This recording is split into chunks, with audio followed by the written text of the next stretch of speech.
داداش من با پول دهید. برای چه؟ کاشانه حسن رفته لبم را با تکس کردنی با این چی هستم. است؟ حاضر همه کرده ایستاد است کو. و به نزدیکی خودش چیز که کرده آمده کو؟ با نزدیکی یک دوگانه همین خیل کردگی بود. خیلی هم زیبا شده است. حواسم آمد. تو زن شوهردار هستی خبرت هست می؟ با من تو پیش از تویم حاضرم چگونه که هستی پسند است. حاضر همه همین خیل کرده ایستاد است. نه نگوید. با من نگاه کن، باز تکرار باشتم میگویم من تو را آنگونه که هستی قبول کرده اویله‌دار شدم. اگر تو در کوشه یگان که از من نگاه کند گفته میکردگی باشه همین کارا سر همون مسئله گپ زنیم. این چی گفتنی گپ؟ شکر کن گفتنی گپ.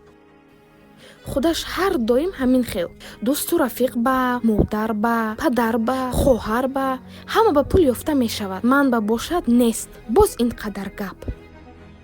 میدونم با تو چیکار کرده دهمم؟ هر روز پول دهمم. از تلو خانه ساخته دهمم توی روز کردن نمیشده است. سببش میدونم در چی؟ چون که تو رو هم مرا هم نقشکش راضی کرده نتونست. بنده هم راضی کرده نمیتواند. من این کلیت سیف چقدر مبلغی که میخوای گیر، چی کاری که میخوای کن. من برای اویلم برای تو نیز یگان چیز دریغ نمیدارم، لیکن یک چیز رو در خاطر دارم. انسان ناشکر را هیچ وقت راضی کرده نمیشود.